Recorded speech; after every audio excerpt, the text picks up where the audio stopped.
Won't let me go live on Facebook. Hey, good morning, everybody. We are going through chapter 2, section 7, cause and effect, A Course in Miracles. Get ready, y'all. It's so good to see some of my favorite people on the Zoom. If you are wanting to be on the Zoom, just check out the description and the link, and you can register, and you will get the Zoom link. It is that simple. All right, so last week, Sunday, we went through fear and conflict, and we talked about the causes of fear and of your conflicts. And we talked about that the correction in the error that we have to make is not in shifting fear itself, but recognizing the level in which the error occurred. There are two levels in which error occurs, one at the level of thought and the other at the level of the body. But when we try to fix problems and conflicts at the level of the body, which is in the physical world, if you think that somebody else needs to behave a certain way, or the government needs to do certain things, or a certain community needs to do certain things in order for you to find peace, or if you just had more money, if you'd had a nicer house, whatever it is that you give your sovereignty or your power over to in the world, in the 3D world, that is the physical, that is the body. That's one level. The other level is at the level of thought. Every thought, the course in last section ends with, there are no idle thoughts. All thoughts create form at some level. So, what the course is pointing to is that your whole experience of your life here happens at the level of thought. And so we're going to go into section here today called cause and effect, which maybe you already know where we're going with this. What is the true cause and what is the true effect of things, right? What we typically do in this world, because we live in the physical and the body so much, that anything that goes wrong, if we lose our peace, if we're agitated, if we're in conflict, if we feel anxious or scared, we try to fix things at the level of the physical, of the form of the body. If we just shifted this, then I'll be at peace. I mean, how many times have we said the same thing? If I move to this place, if I have a new job, if I have this amount of money, right? We keep trying to look for salvation in the physical and in the body, and it's never worked. Because as soon as we receive something, the next moment we're upset and worried and conflicted and angry at something else. So the correction always happens at the level of the mind. True correction. And that's where we got to remember. And that's where the power comes from. Because what we do is we give power over to everything else in the world. And it just doesn't help. Right? We give everything over. It seems easier. It's easier for us to blame something and say it's this thing or it's that thing. But all that it does is it reinforces the fact that you are now diminishing your power and that those things actually have power over you. Nothing in the world, no relationships, no people, no nothing actually has any power itself. What it really has is the power that it has is what you give it the power to. All right, so today we're going to go over chapter 2, section 7, cause and effect. Okay, and this is in the course, it's a law. It's a law that even Jesus and God cannot intervene because there is a law, the natural law that just occurs. Right? So when we say, when we're fearful and we say, hey, please remove the fear, right? That's the effect. The fear itself is at the effect of something else. So fixing things at that level, at the effect, at the symptom level, doesn't actually produce any results. And so the Course says God is not going to intervene in that place. Because by helping, even if God helped in that place, if the Holy Spirit came and fixed that problem at the level of the symptom, at the effect level, So whatever you're going through, whatever challenges you may have, think of it as, is it an effect of something else? And we're going to get clear on that in this section. What is the cause of it? The cause of my upset or my anxiousness or my worry is not that thing. It's not at the level of symptom. It's at the level of thought. So the Course actually says, in order for us to find peace and return to peace, we have to be able to give the thought over to the Holy Spirit, or give it to love, whatever you want to call it. That every single one of our fears and problems comes from loveless thoughts. And so the remedy to loveless thoughts is perfect love. And so what is perfect love? The Course says perfect love is something that can be experienced, but it cannot be taught. It is beyond what can be taught, but we can find all the barriers that we have created around it. So part of this section is one of the laws, the universal laws of cause and effect. And hopefully by getting clear on this, in this section, listen to it with your spiritual ears. That's the invitation. And be able to see that where and how it relates to you in your life. Okay, that's the goal here. The goal here is always, this work is done for ourselves. It's a one-way street. We study it not to project it out onto others, or that others need it, or this, or we just, if somebody else can understand this part, then our relationship would be better. No. This is a one-way street. The Course is designed only to help you find your inner guide. That is the only purpose of studying the Course, is for you to recognize and hear the divine teacher within. Okay?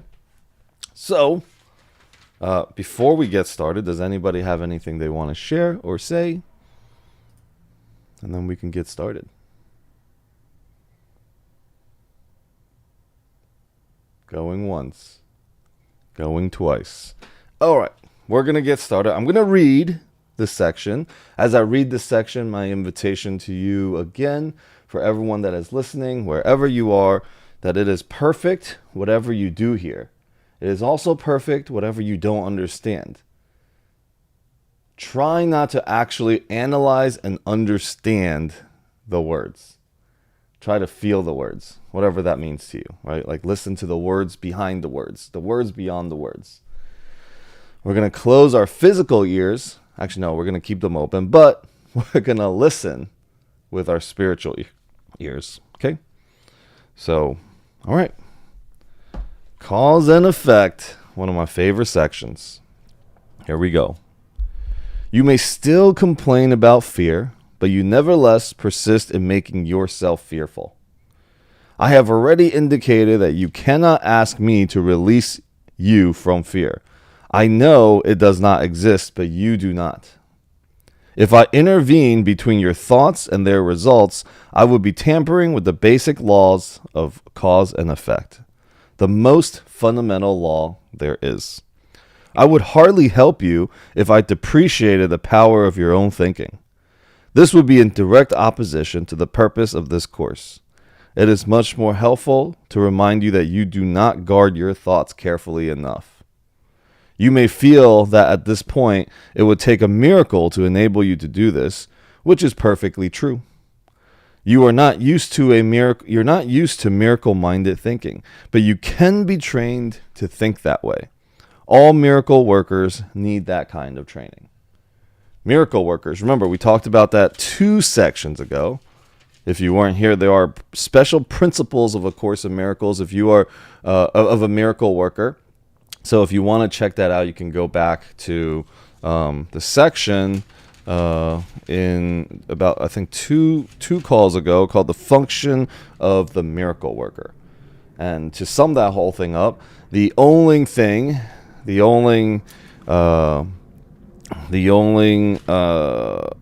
responsibility, the sole responsibility of the miracle worker is to accept the atonement for him or herself, for yourself, basically. Okay? I cannot let you leave your mind unguarded, or you will not be able to help me. Miracle working entails a full realization of the power of thought in order to avoid miscreation. Otherwise, a miracle will be necessary to set the mind itself straight. A circular process that would not foster the time collapse for which the miracle was intended. So a miracle, when a miracle shows up, a miracle, again, for everyone that's new here and haven't heard, a miracle is a shift in perception from a fearful thought to a loving thought. When a miracle happens in your mind, the Course actually says it saves you thousands of years. Not only you, but all humanity, all your brothers and sisters. You actually save time for the collective, for the whole, when you have a miracle thought. When a miracle occurs, when you have judgment and conflict and hate and anger towards something, and all of a sudden you have that shift into full clarity and understanding and acceptance and compassion to a place of love, truly in your mind and in your heart, that moment is a miracle. That shift in perception actually, because it happens in one place, it can spill over to other places. That means all the conflicts you have, all the warring thoughts that you may have, it actually removes that. And when it removes that, it moves across all the brothers and sisters, because we're all connected as one. All right, so a very quick, just kind of a quick side note here. What I'm creating out there with our, people will have seen a lot of the funds and the different things I'm creating in the world and what I want to do to help. It's not me. Here's the thing, it's not me. I believe that as I'm having this new download, there are thousands of people out there having the same download, just looking at like different forms. Right? We have powerful brothers and sisters here on this call and probably viewing right now. You guys are all up to something that is in the same frequency and alignment to move humanity forward. To move humanity forward, to be more compassionate, more forgiving, to heal the traumas, to heal the limiting beliefs around money. All these things are just different forms of the same thing that's happening. So remembering that allows us to not feel like this world is a fearful place. It's not competition. It's God sending a download to you, which is one you, to the self, to the capital self, which is one self, the one child of God. So as we have our ideas and as we go out and do business and want to bring things to the world, it is not a scary place. Everybody is actually moving together. And the sooner that you can see that, the more you're healed. And that is what the Course says. That's the atonement right there. The atonement is the remembering that we are not separate. And that these thoughts and these things that are coming to me in my mind and the things that I want to do, they're not mine. They belong to all. I didn't put that there. I didn't put those thoughts there. I didn't put all the dots. I didn't connect all the dots in my past to have me experience what I've experienced so that I could be here now to provide the service and do the ministry work that I'm called to do. And neither is for any of you. Every single one of you can just look back look at this moment, right? Whatever this moment is for you, whatever is going on in your life, connect the dots as much as you can to the people that had to come into your life, to the things you had to have heard, to where you were exactly at certain moments so that you could be right here, right now. It's a miracle. It's a miracle, and it's also insane to think that we had any control over all of that. There's an illusion of control of how we've turned out to be and where we are in our life today, that we actually had something to do with it. Of course, we do, but how did all these things happen? Everything, every day it's so full of miracles, we just don't see it. So the Course is helping us get our minds back to that place where we recognize miracles. Where we recognize that miracles are around us, and love is around us all the time. And that you can call it God or love or source or whatever energy you want to call it, that moves us as a collective forward in a direction. Whether you think you're a part of it or not, you are. That's why the Course says it does not matter that you don't remember who you are. Any given moment you can. You're going to be moving in that direction anyways. Now, the only free will you have is to remember that in which you're walking and who you're walking with. The direction in which you're walking and who you're walking with. When you remember that, it becomes easy.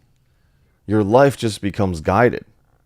And the trust and the faith that is in your heart brings you that level of peace that you're actually looking for in the world of the physical and the body. See, if you're challenged or if you're struggling in life right now, it is because you think that you are separate, that there is no God or there is no source out there that is looking out for you. And you're kind of stuck in just the form of the problem that's in front of you right now. The release of all of those experiences is the changing and the shifting in your thoughts. And that happens not by you because you thought it.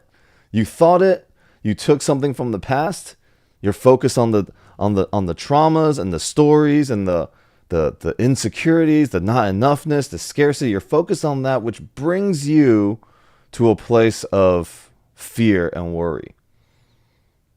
Right? And as we brought those thoughts into our mind. So the way out of the effect of this fear and the worry or whatever struggles you may be experiencing is by giving the thought over to the Holy Spirit. That is always the answer. I'm having this experience, this loveless experience, because I'm having loveless thoughts. Loveless thoughts gets given over to the Holy Spirit, so the Holy Spirit can show you a different way to look at it. And when you're open enough to hear and experience that, the results of your life and the results of your experience in the world changes. The way you look onto the world changes. So again, the miscreation happens at the level of the mind, and the shift gets to happen at the level of the mind. Okay, so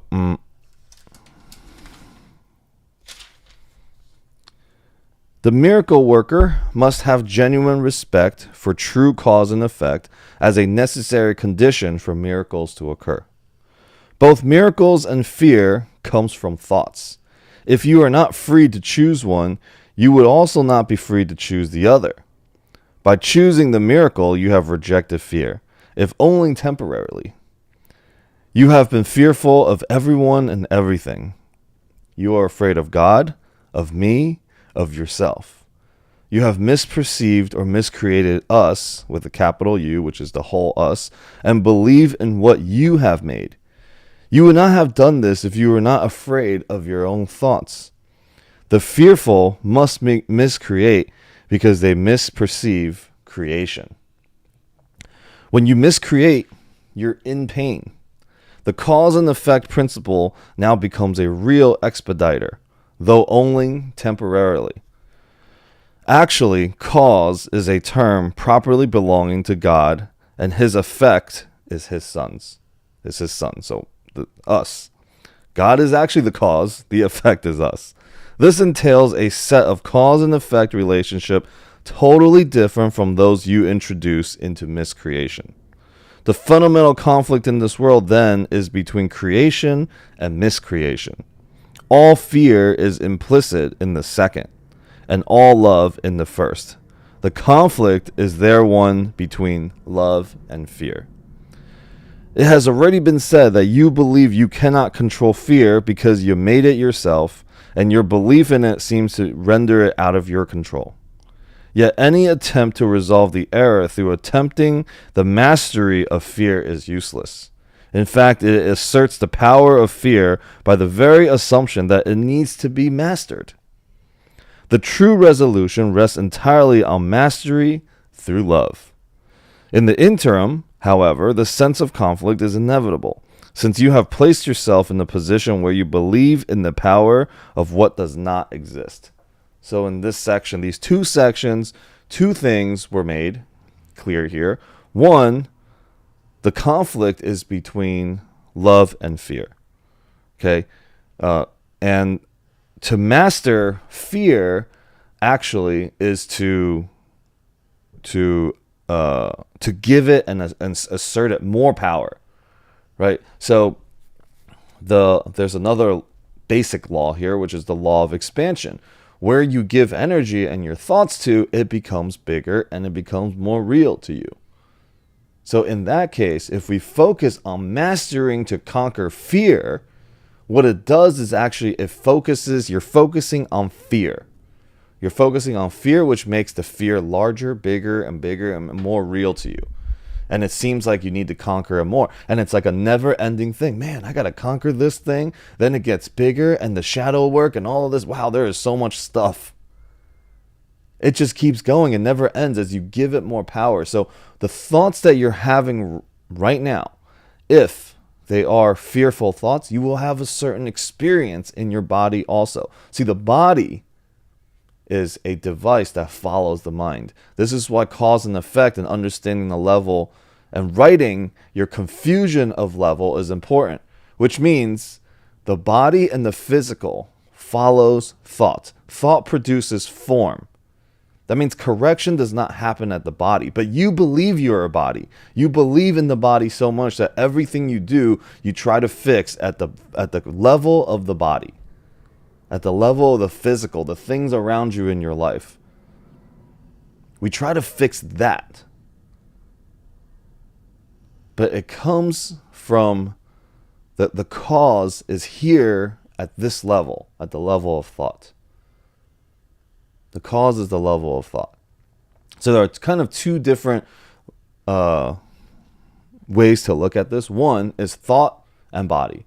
The other one is God and you. Which if you take the two parts, God and you right here, thought and body right here, and you put them together, then God is really thought. And you, that you think you're you, is the body. See, if you put those two things together, it becomes a little more clear that you are not the cause of anything, nor is any of the physical things around you. Your partner being rude, being impatient, that's not the cause of you're upset right now. You've lost your peace, and that's not it. That's why one of the lessons in the course says, I am not upset for the reason that I think. Ooh, that's a blow to the ego, because the ego thinks it knows. I am upset and I am scared right now because this deal might not go through and I may lose some of this money. Just if I close that deal, if it actually works out the way I want it to work out, will my fears be gone? Or will it just show up in another place? And we know the answer to that. It's going to show up somewhere else. Unless right now I say, God, Spirit, bring my right-mindedness back. Show me a different way to look at this right now. That it may be whatever you want it to be, so that I can return my being, my mind back to peace.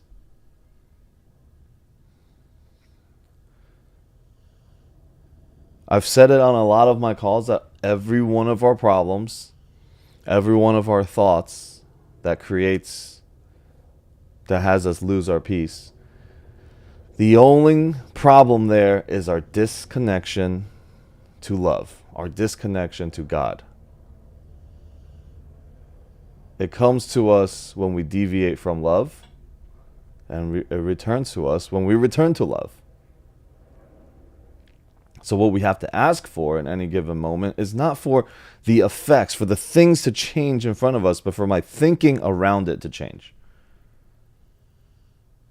and I say this a lot and I'll say it again, that the world does not need to change, but your thinking and your perception around it needs to change. That's the only thing that has to change. So, continuing on. Nothing and everything cannot coexist. To believe in one is to deny the other. Fear is really nothing, and love is everything. Whenever light enters darkness, the darkness is abolished. What you believe is true for you in this sense, a separation has occurred. And to deny it is to merely use denial inappropriately. So, this kind of goes back to that mastering fear conversation. Right? The mastering fear conversation is, I need to get over this fear or this problem that I have. Let me try to master it. The trauma or the stories or the limiting beliefs that I've carried with me. To try to master it is to try to deny it. And that's the inappropriate use of denial, is what the Course is saying. But true denial is to focus on love. Love penetrates and denies fear automatically. The denial happens automatically when you choose one. This is what the Course says. The vision of one costs you the vision of the other. There is no halfway in, halfway out. If you see the light, you see the light. There's no darkness. If you look at the darkness, there is no light. If you look at love, there is no fear. If you look at fear, there is no love. They don't cross at any given point. It is a 180-degree turn. So, the Course says, love is everything. Fear is nothing. But how often do we give and entertain fearful thoughts? We would trade nothing for everything all the time, and we defend it and we fight it. We want to be right about it. And that's the insanity that we get to recognize first, that we do that, and then we give it over to Spirit and to God. Right? And the Course says there is no small challenges. All challenges, all upsetness is equally disturbing to your mind. Now, to you, some things may be bigger, but to Spirit, it's all the same.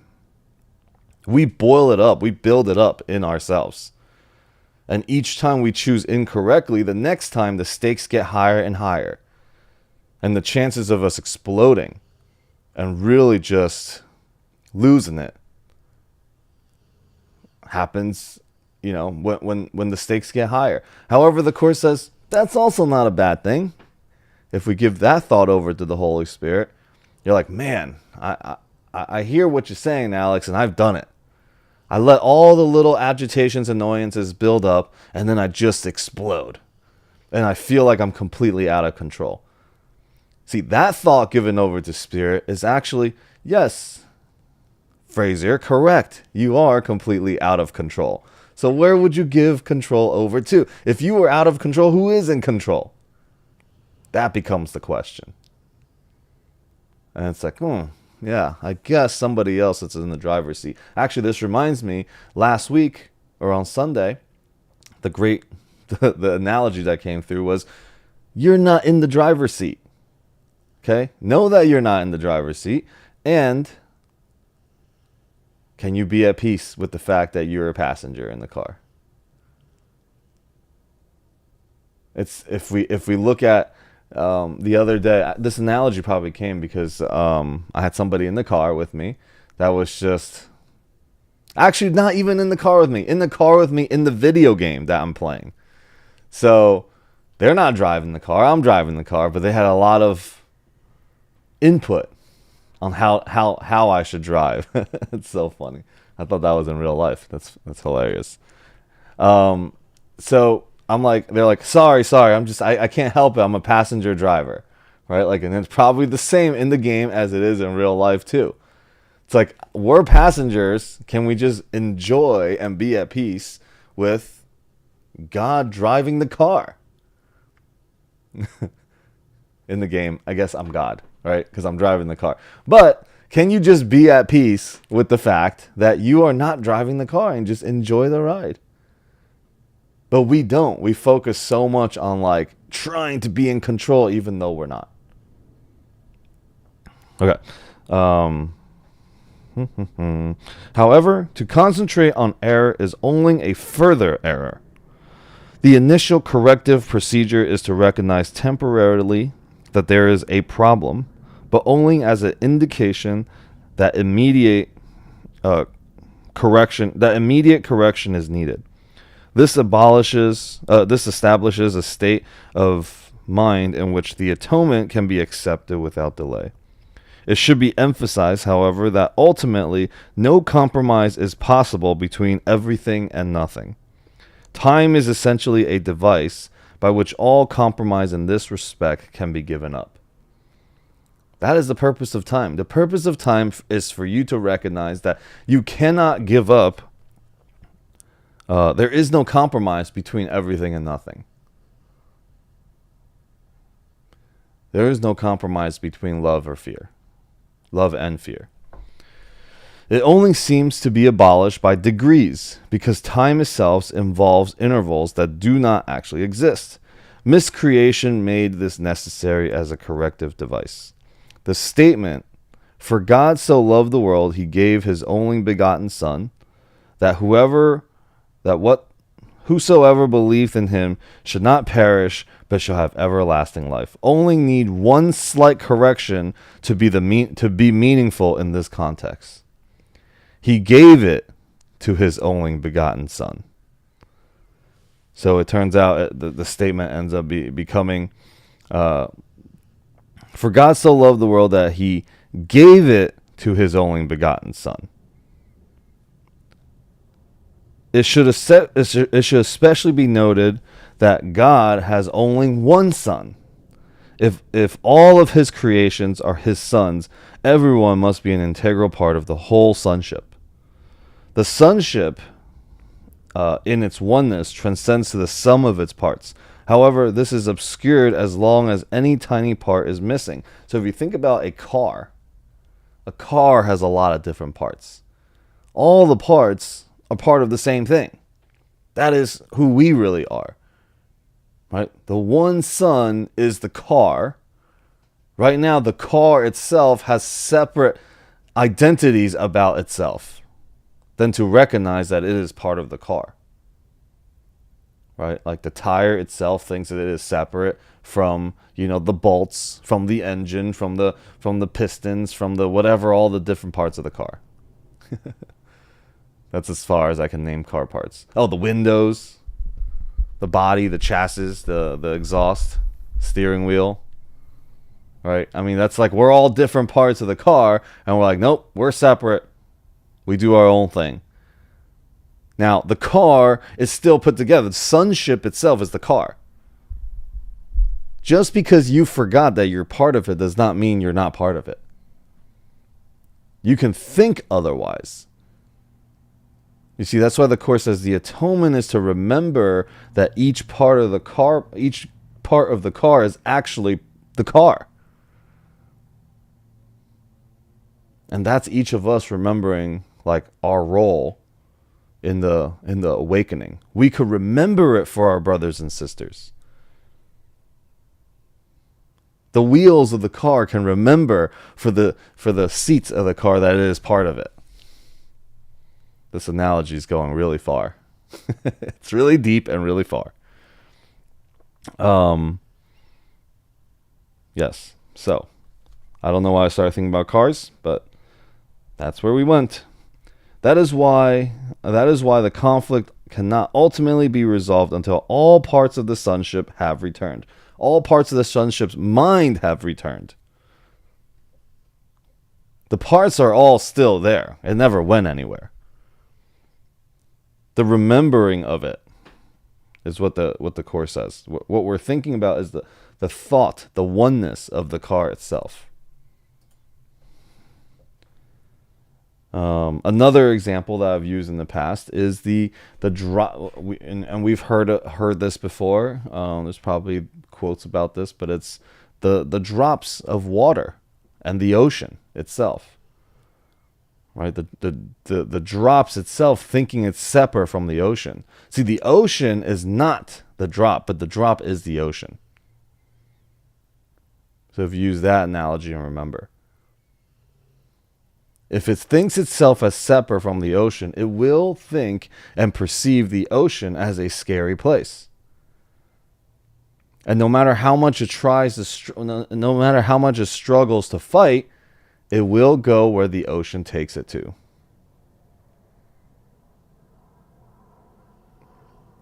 So, you either remember it or you don't, that you're part of the whole.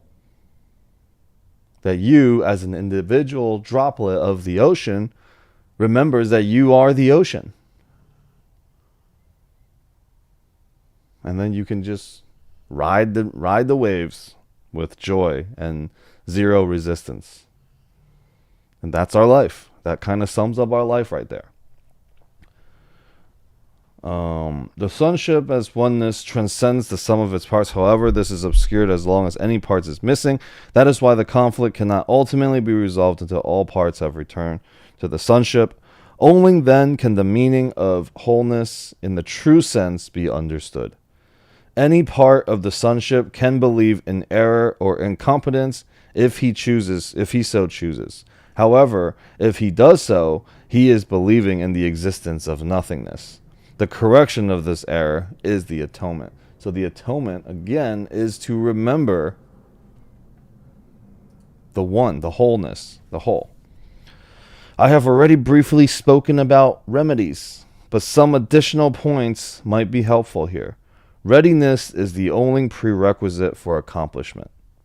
The two should not be confused. As soon as a state of readiness occurs, there is usually some degree of desire to accomplish, but it is by no means necessarily undivided.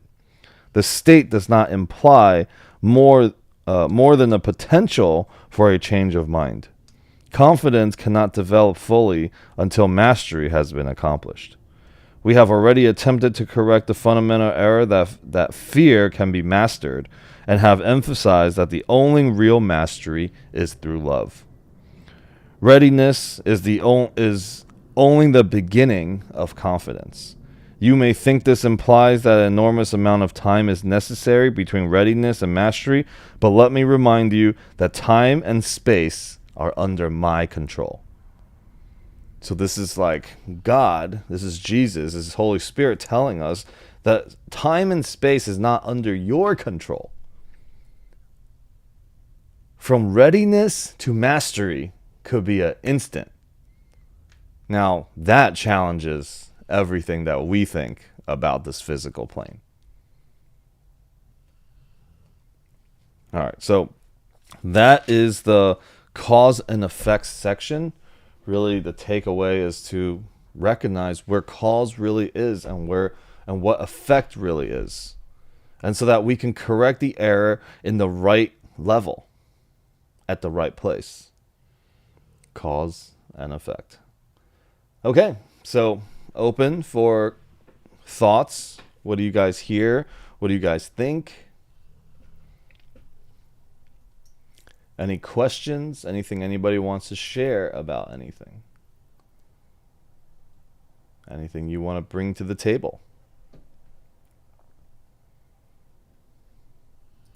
I really like how you explained the drop of the water. And I know I've kind of heard it, but for whatever reason, it's landing harder with me right now Mm-hmm. because I'm juggling different projects. I'm moving to Dallas, and you always think you have control, or sometimes you feel like you're alone, Mm. right?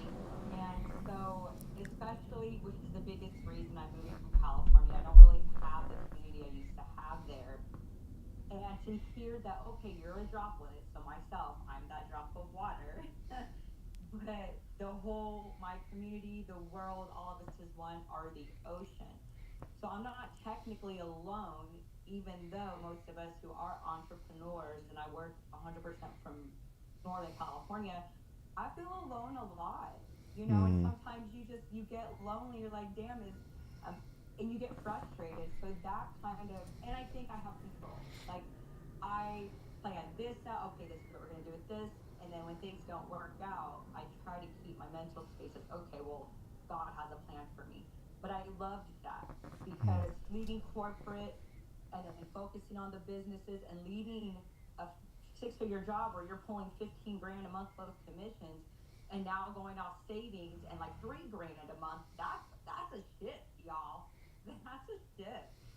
And and sometimes I feel alone or people don't understand certain things, and that just landed with me. And thinking I have control when I really don't, and knowing that I'm not alone. I am part of something bigger, but if I'm not vulnerable and sharing how I'm feeling, then you're gonna feel alone. And then other Mm. people usually kind of come out and say, no, we're experiencing that too. But people don't talk about their failures that much, and I'm trying to get better at that, at sharing the struggles and sharing the failures, because then people see social media or they see everything I may have going on, and all they see is the success, but they don't see the tape holding everything together on the back end, or me pulling my hair out, right? Yeah. So I just wanted to say that I love the ocean, analogy of me being the drop, but you are part of the ocean. And no matter what, that tide is always going to pull you back. Even Mm-hmm. when that water goes out to the sand and it thinks, yay, I'm going out, I might be free, or maybe I'm going to the sand. That ocean, that tide yanks your ass back. So watch out for the undertow. Yeah. But yeah. Yeah, thank you for sharing that because you shared about like the social media posts sharing about success and failure. And the thing is like yes, as much as we want to share about our success and to look good in front of people, what we truly really want is that soul level connection where people actually see the struggle, right? It's an invitation to compassion. It's an invitation to empathy. It's an invitation to patience, understanding, like all of that. We really want to show our true selves, right? But it feels like the world is too scary for us to show that because we've actually been judging the world. This is why, look at this quote, how perfect it is. You accept God's forgiveness by extending it to others. Your own inability and your own failures to have been able to show the most authentic version of yourself to the world, you accept that forgiveness by extending it to others. You don't feel alone by helping other people not feel alone. And how do we do that is to share vulnerably, authentically, genuinely from our true experiences, and bring joy and bring a safe and be a safe space for others to be able to share. Because if you feel alone, no doubt that thought, because the ocean is because you are the ocean, right? Like that thought lingers and it goes around and with everyone. You are not alone in the thoughts that you have. Everybody has it. If you have it, that means everybody else has it, just one form or the other. All right, there is a form of that feeling alone and nobody's got my back thought.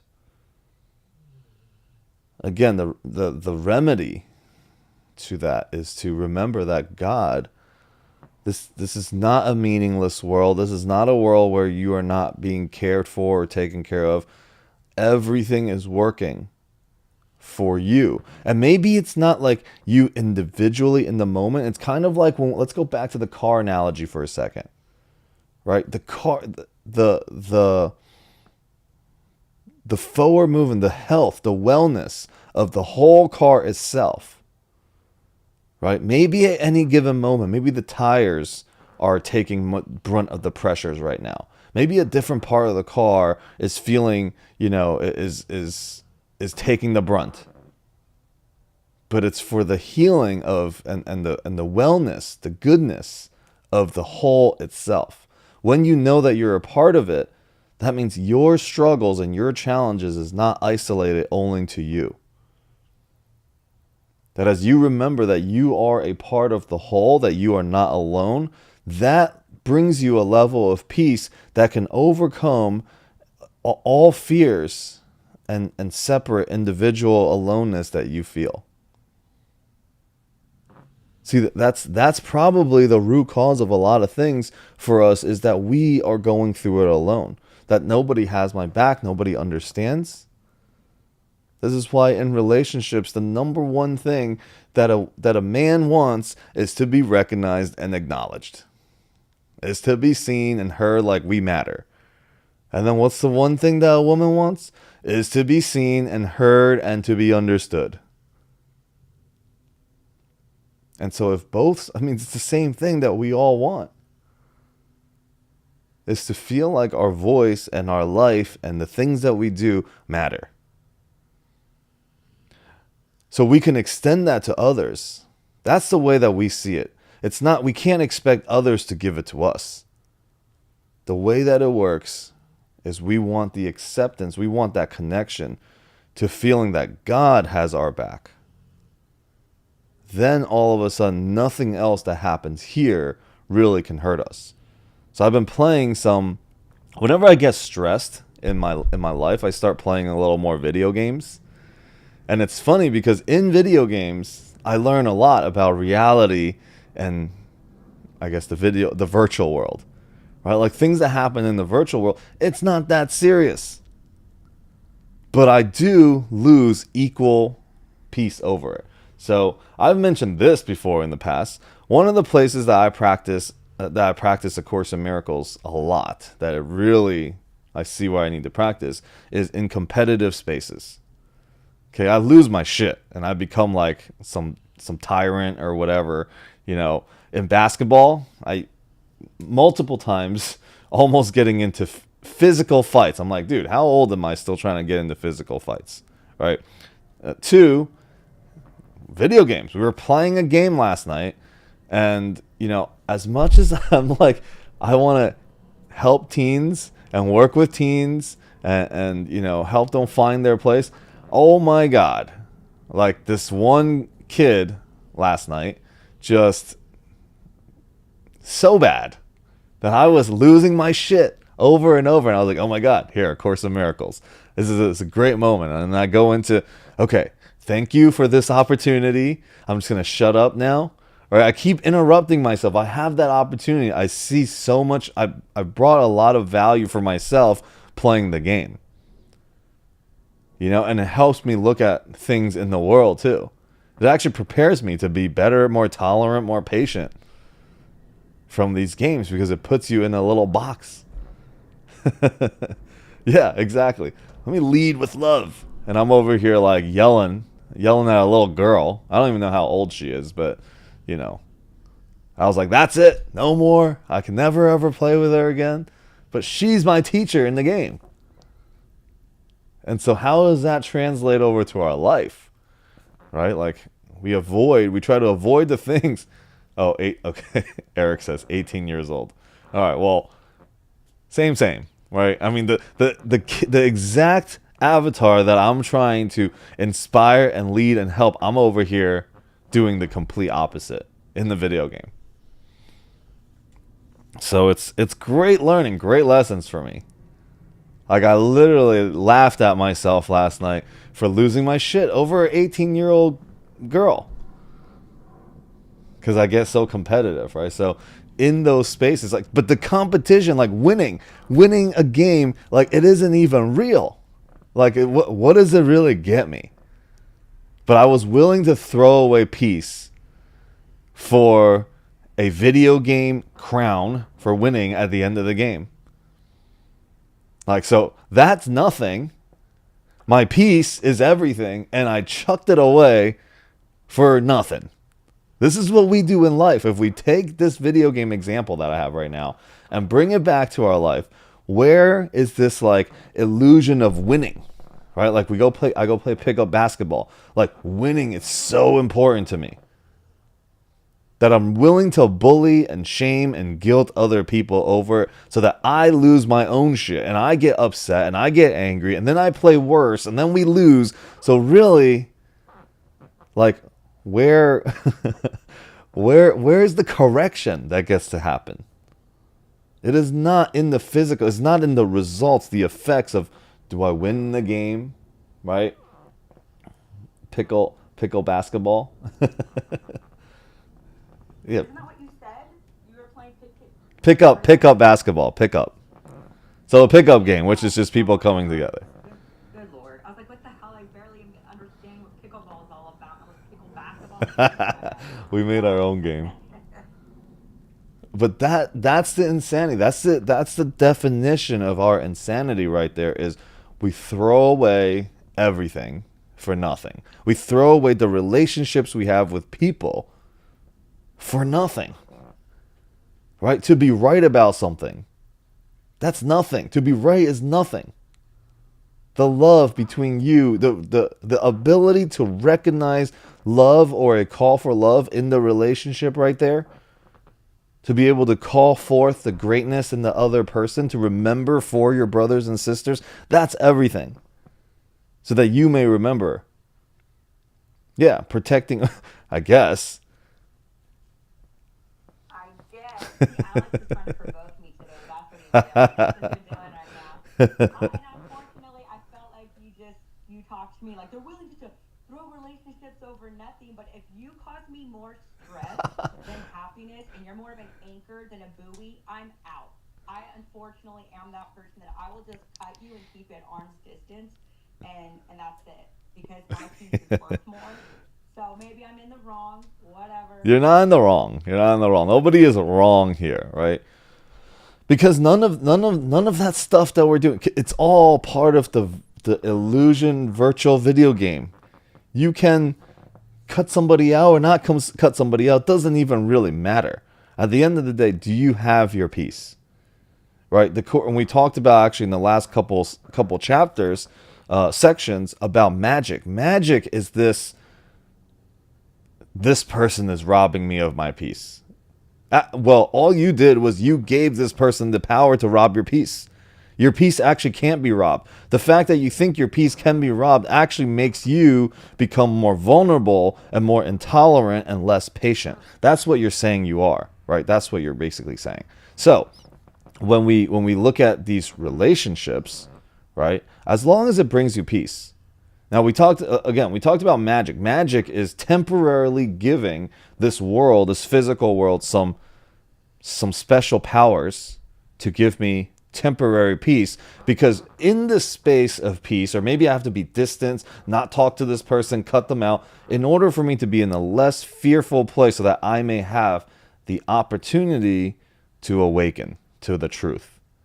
So it doesn't really actually matter if you cut them out or not. There's no wrong or right about it.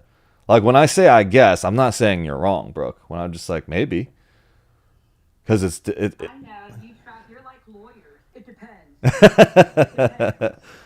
it does. It's true. Or if anybody, okay, for example, and Uh I'm huh. not trying to get in politics here. All No, right. go ahead. So Biden did his little speech, and a couple people in my circle and I'm not blue, I'm not red. I think myself purple. I really don't give a whatever. Anyways, they were so ridiculed of him. Oh my god, and he said it, and he did it. I'm like, you know what? I would love to see you get up there. I don't like bullies. That's the bottom line.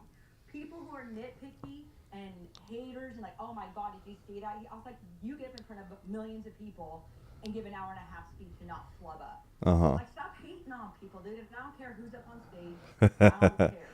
But people are so quick to point out what, oh my god, this. Okay, and what are you doing in your life? Like, let's see you get your butt up there and do the same thing. Don't. But anyways. But hold on, wait. This is perfect. This is perfect because their shortness and their attack on Biden and all of that, and you're wanting to defend like an honorable thing, right? Actually, is the same exact shortness. Their shortness is the same shortness you have with them. Right.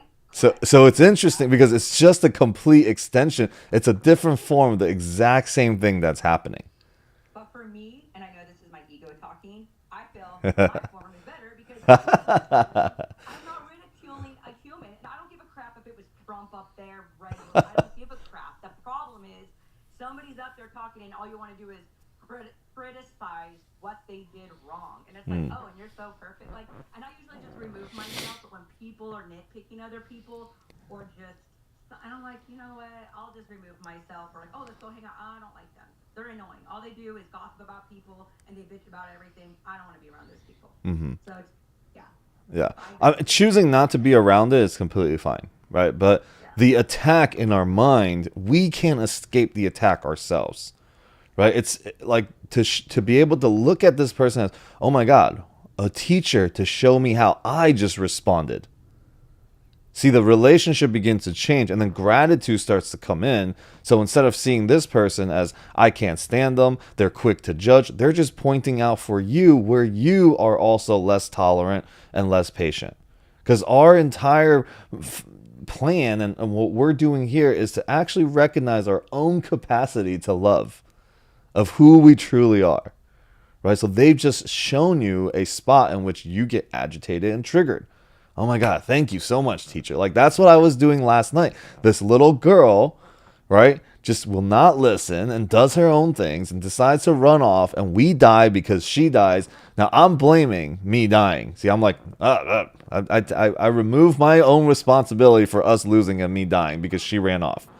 It's easier to do that. And it's easier to shame her and attack her. And then I'm like, all right, well, we can't play with her. Let's just ditch her. Right? And I'm thinking in my head, I'm like, and we all thought the same thing. The rest of us were like, yeah, let's just kick her out of the group. And then I'm like, no, we're not doing that. No, we're not doing that. Because I'm going through the course itself right there. Yes, Fortnite. Fortnite. Let's kick her out of the group. She sucks. Right? And then like this reinforces another trauma that happens. Instead, I have to remember, right? And I'm literally playing Fortnite and asking God and Holy Spirit to help me. That's how deep this game is. I'm like, oh my God, here I go again. The same trigger that comes up. And I'm not just seeing it as, oh, it's just in the video game, it's okay. That level of disturbance will show up somewhere else in my life. The shortness, the quick to judge, the quick to attack, the quick to execute, willing to bully, right? And I do that. All right, go ahead, Adam. I love when you turn your camera on. I know you're ready to chime in. No, I love it. I'm over here making my matcha and my meditation and just listening to this and laughing because I observe. I don't play Fortnite. If I look at the screen, it makes me want to throw up. It's like being on emotion tonight, you know. But we watch The Boys and I see them just lose their shit. They're like, ah. I'm like, it's a game, and they're like, I don't get. And then I'm like over here, wait, it's all a game. Why am I losing my shit in my own way? Yeah. But it's something that thank you, Brooke, for your authentic share. It was hilarious. I love the tells that are in the he's up there making his little speech, like speech slash little speech. I'm like, there's so much there. There's so much juiciness in that share. And I'm just thinking about the person next to me being a drop of water in the ocean, and like, I'm gonna look at the other part of me and go, yeah, that's all fine, but you go, I'm going to be away from you, but can I get, we're all in the same ocean. The atonement, what I heard you say on the previous call to this one, is that this, the recognizing that there is no separation, bringing together of all the parts of ourselves. So it's like, even like you said, it's okay not to be in that space. Like, I get that, but if we're still in the same ocean together, so it's like, oh, okay, you just go do your thing. I'm just going to, that's my sneaky way of being like, okay, you do that, I'll do mine. It's like, no, that's separation. And so, but if I look at, and this is, I've heard you say the drop of water in ocean. I've heard it so many times. But when Brooke was sharing about the person next to them, or in conversation about the speech that was happening, I was like, you stay on the planet. See, it's all fucking connected. There's this invisible line, like this Atlantic and the Pacific. It's all the same damn ocean, And but like it really landed for me about looking at each part of myself and each messenger, each person on the screen in my life as an equal part of the ocean, just having forgotten.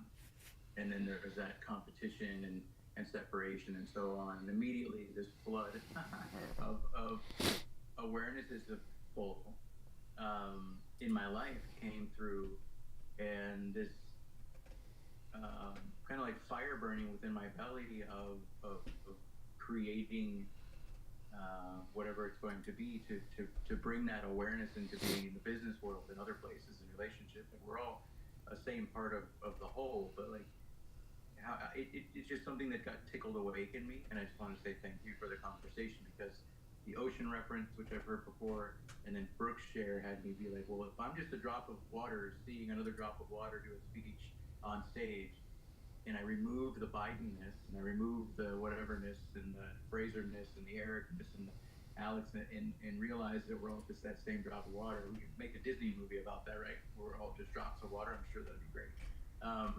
And it just really landed for me as like something that I get to do more of in the world, is be that reminder, differently from just showing love everywhere, like Care Bear love, but more so in an active creation. And I just want to say thank you to the two of you for that dialogue that helped me be like, oh, there's a way to have that happen. Because I noticed in myself, like, oh, they can just do that on their side of the fence. Is there a side of the fence? Like, it's all the ocean, right? And I'm just catching myself on those little sneaky nuggets that come in there, you know, like, I'm good as long as I'm good on my side of the fence. You know? So, love you all. Thank you for listening. Yeah, thank you. Thank you for that shit. But Brooke, oh my God, it's hilarious. You stay on the Atlantic side, I'm going to the Pacific. That's what this continent is here for. So, yeah, really, really great analogies and conversations here this morning. And that's why I love this call. This call is so great because, we do some reading and it starts off, we're trying to figure out like what the topic is, what we're going to talk about. And then there always comes a point where somebody brings in, or maybe I'll bring in like something that's real in our life. And then this conversation becomes real. We can take the teachings of A Course in Miracles and really try to understand it through the eyes of our brothers and sisters, through each other. So thank you guys for sharing up to this point. Anybody else want to share anything? Eric, you want to share your experience in the game? Don't want to call you out, but we played together and you actually witnessed me.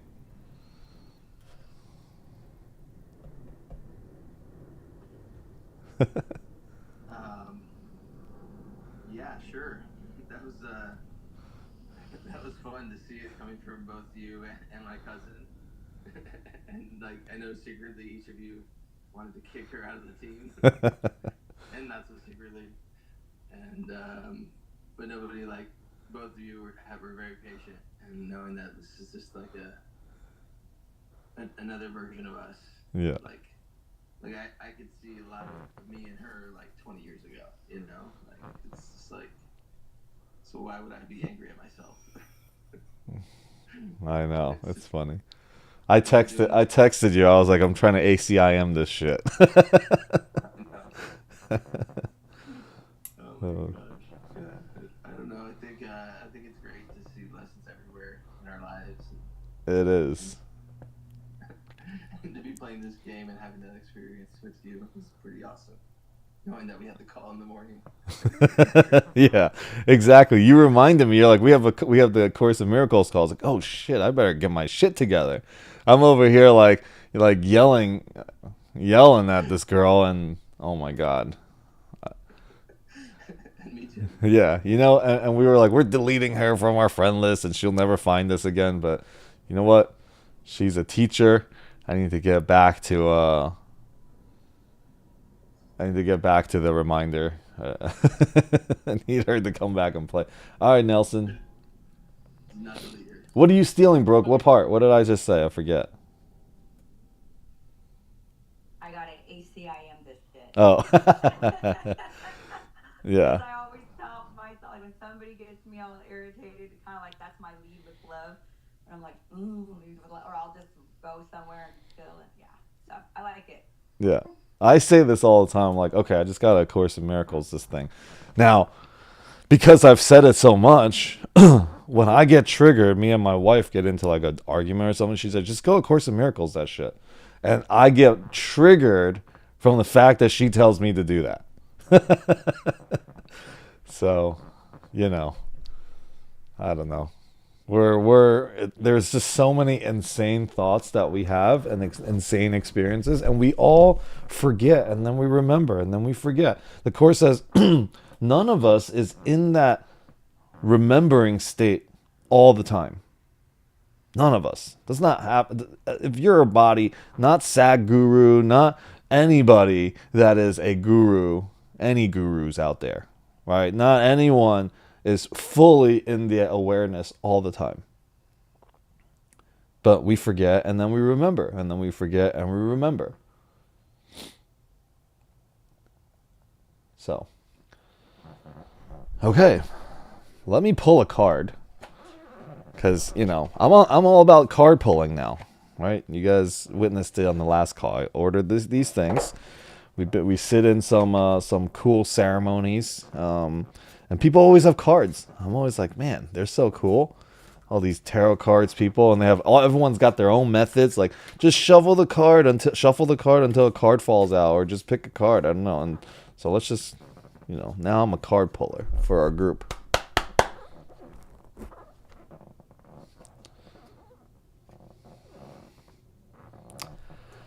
The card says, "Love created me like itself. You are the work of God, and his work is wholly lovable and wholly loving. This is how a man or woman must think of him or herself in his heart or her heart, because this is what he or she is." You know what? Let me reread that with you. You are the work of God, and his work is wholly lovable and wholly loving. This is how you must think of yourself in your heart, because that is what you are. Better. So, 11:11, pick a card. Oh, wow. That was, in the East Coast time when we picked that card. Amazing.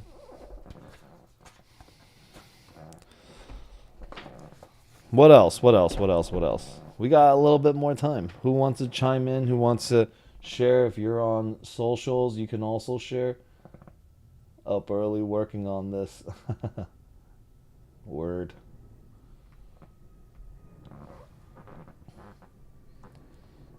I don't ever really see the messages. Let me scroll a little bit. Anyone else on here want to share anything?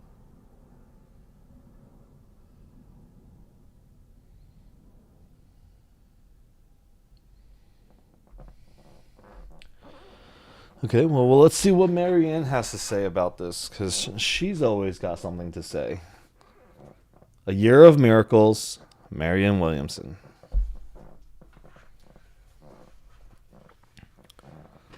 Oh my God, Brooke, this is for you. We just flipped right to it. Day 254. I do not walk alone through life. That's ridiculous that we just flipped to that, okay? Whatever happens in my life today, I know it is part of my journey.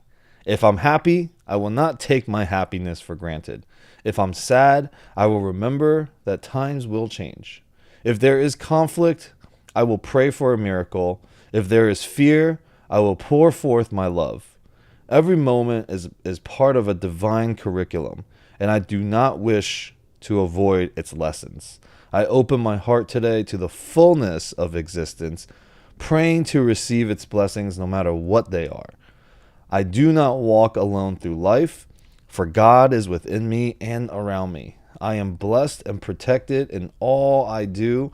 Every moment carries a gift for me. May I receive it and pass it on. Oof. Wow. Chills. Crazy. Good job, Brooke. You evoked that. You made me teary-eyed with that. I had to sit down. I was like, let's share. I literally had to sit down. And then Seriously. teary-eyed. OMG. Thank you so much for coming on. Literally this morning, woke up, took my phone. You're the first thing that popped up on my social. I was like, I haven't seen Brooke in a while. And here you are. Like, what? Crazy. Number one, Alex, you're my other droplet. I know. Seriously. All right. Anybody else want to share anything? What else is going on in life? anything we can support with as a group. From A Course in Miracles. I just always appreciate your transparency, Alex, Mm. and your up to the moment day to day, because I think of you sometimes on a regular basis as like, how does he encounter this? How does he encounter that? And there's no one else that can really compare to you in your approach. So congratulations, and I commend you, and I want to continue to support you. Thank you so much. And I feel so much support from you. So many people have said, "Oh, who was talking to me about you? Jay." Everyone is just like, I'm like, wow, you are like my biggest champion. You're on every call that I do, and and it gives me great, like, I feel supported whenever I see you join the Zooms and stuff. So thank you so much for that, for being such a champion. And it reminds, and it's actually a great reminder for me, because when you champion me, I actually remember that this is what I get to do for others too. Because sometimes I forget to show up that way. Like, part of my, like, I work with a coach, Gary Grant, and we talk about some of the pillars and principles in our lives, and the pillars are the things that I promise to love. So it's like, am I upkeeping my pillars? So for example, there is like pillar for my health is take my vitamins. Pillar for, daily. Pillar for my health is also represents as going to the gym, working out 5 times a week, drinking my protein shake, and not eating and eating healthy at least 5 out of the 7 days. Okay, so that's my pillar. So at the end of the week, when my wife and I sit down, we check in with ourselves, we go through our pillars, our principles, our purpose in life, and to see like where we are. We give ourselves scores on each one of these things. And it's an opportunity for her and I to share some of the stuff, like, hey, how did I feel this week? How was I living into my purpose this week? Right? For me, my purpose is to be an inspiration of joy and love. And then we give ourselves a score. And she has her things, and if she ever wants to share hers, she can share hers. But part of my pillars is those things. And then I have pillar for, yeah, go ahead. No, I was just going to say, that's an awesome model for a marriage. And it's like, the two of you can't really be compared, but I was on a recording last night, like in the middle of the night. Because I'm not really a follower of Brendan Burchard, but he had Ed Milet in one of his private groups in an LA theater. And Ed also spoke at the last fund launch, but it was a different presentation this time. And the way you and Ed Milet deliver is, it's how can I serve? It's how do I put them first? How do I highlight them? And he said there's 2 ways of showing up. Someone walks into the room and says, here I am. And then someone walks into the room, and the other type of person, which is how you and he are alike, is there you are. I'm here for you. And you really feel that. They're not there to, you're not trying to expose yourself in social media and just be everywhere for Alex. You're there for everybody. Thank you. Again, I'm so appreciative of your words and the things you say about me. Like, amazing. Like, I don't even know. The words fall short. Let's just go there. All right. So thank you. Yeah. So, we go through, I don't know why I was on this topic of the pillars and stuff, but we go through that, right? And we go through that because relationship, for me, relationship is what I really focus on, and her and I, when we don't do our weekly check-ins, what ends up happening is we both forget our own purpose, principles, pillars, what we're trying to like be as a couple, represent as loving, right? And it's the same thing. If that's not in the forefront of my mind, we become shorter with each other, right? Like, things just kind of flare out and comes out sideways. So these calls are really important for me too, because I get to come on here and share. And oftentimes I'll just, there are things I plug in there that is really stuff that I'm going through. All right, and I get to kind of use this as my own therapy place too. But there was a chat, a text in our ACIM chat that said, oh my God, I see ACIM in this thing. And for me, I see A Course in Miracles in everything. In every movie that I watch, I'm like, man, did they study A Course in Miracles? Like, it's everything and everywhere all the time. Wait, is that a movie? Yeah, that's a movie. See, even that. Who created that title? Jesus, genius. So I see A Course in Miracles everywhere, and this is what the Course says: if God is on your mind, God is what you will see everywhere. If love is on your mind, you will see love. You will see loving thoughts. You won't see things as, you won't judge people as much. You won't attack people as much. Right? I mean, there's people in your life that you just love so much that they can never do wrong. No matter what they do, they can go and attack Biden and you're still going to be like, I love you. They can go and suck at video games and just be, and just be terrible. And I wouldn't even care about winning or losing because I care so much about that person. So there's people in my life that I can say that for. If we were playing Fortnite together and you just completely sucked, I would care less about winning. So we have that potential.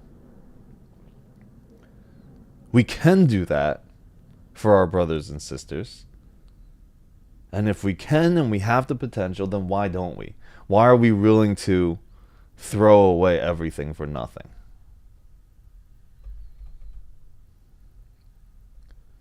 So,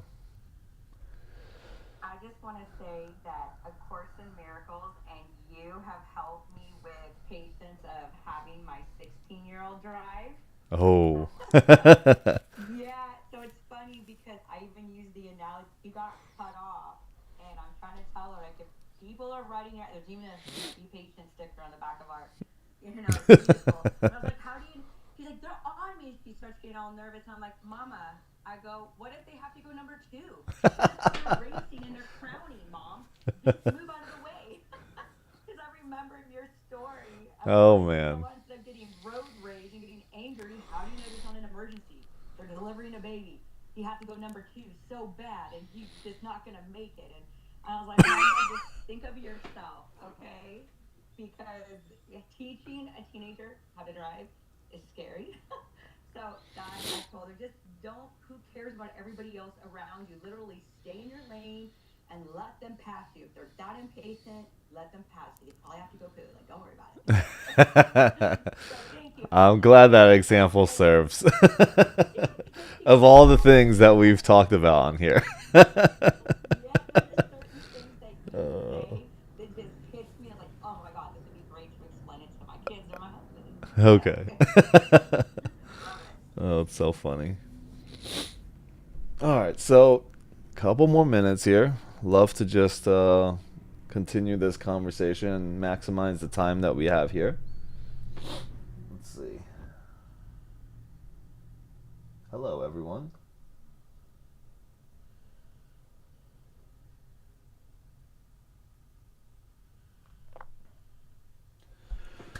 Okay. So next week, let's look towards what we're doing on Sunday of this week. Sunday this week, we are going to move on to section 8. This one they're going to drop the mic on. Of course, drops the mic on is, what is the meaning of the last judgment? This chapter is really great, and I'm probably going to say this about every chapter and about every section, but the separation and the atonement, right? This chapter specifically is like, here is all of our problems, and here is all of the solutions. Boom, all right here in one chapter to understand from the beginning of chapter 2, which is the origins of separation. It's so funny. I remember when we were doing this section, I was like in Taiwan or something still. I was somewhere not here at home doing the origins of separation. And we're still on chapter 2, and it's like 2 months later. So we are just kind of slowly going through this whole book, and no rush, right?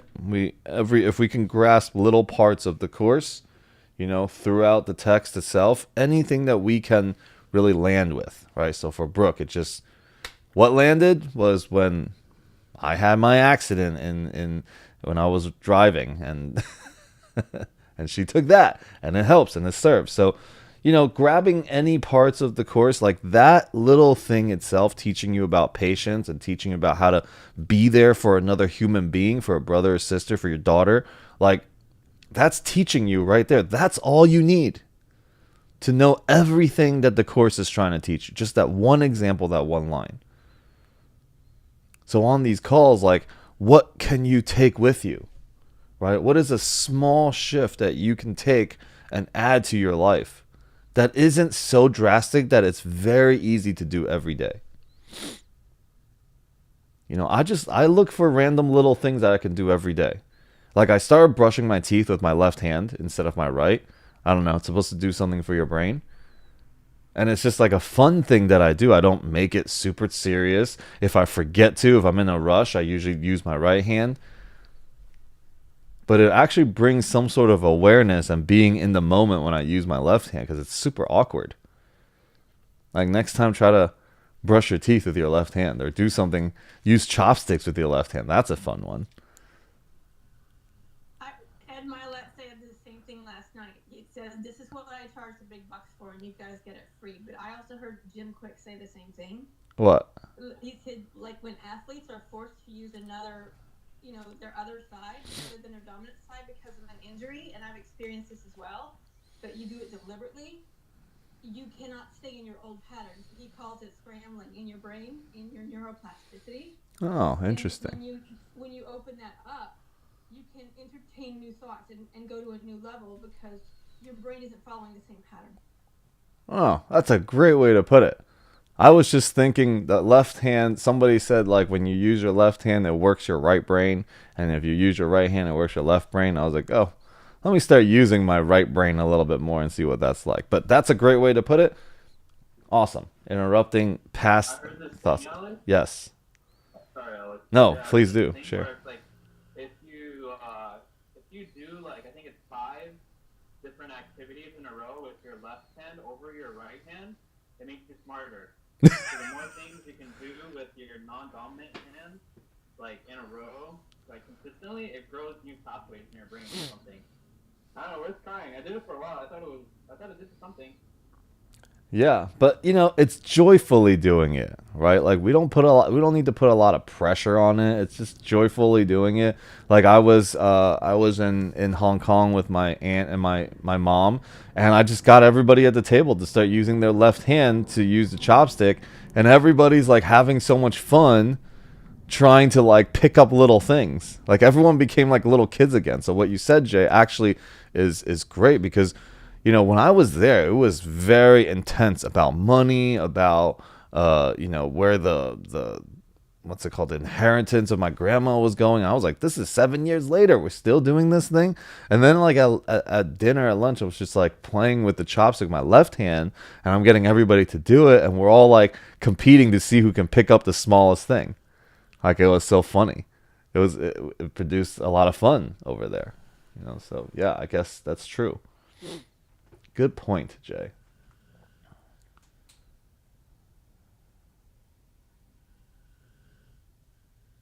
Huh. I do brush my teeth pretty hard. That reminds me of a quote that I heard, or a book I was reading, and it was like, there are as many failures among the rich as there are among the poor. And if you're not having fun, then people who don't have fun rarely ever succeed. So it's like a mindset. Yeah, see, this quote that I have here that I see every day says, success consists of going from failure to failure without the loss of enthusiasm. And I just think, enthusiasm and abundance go hand in hand. Excitement and abundance go hand in hand. Right? So, all right. This was a fun call. Next week, sorry, I keep saying next week. Next call on Sunday will be the meaning of the Last Judgment. Ooh. Sounds important. So I will see you guys on that call. Thank you all for being here and creating this amazing, amazing conversation here today. I learned a lot. feel like I healed a lot. Hopefully you guys as well. Tell your friends. Come on Sunday. Let's make it a thing. So have a blessed week. Have a blessed Wednesday. Talk to you all soon. Bye.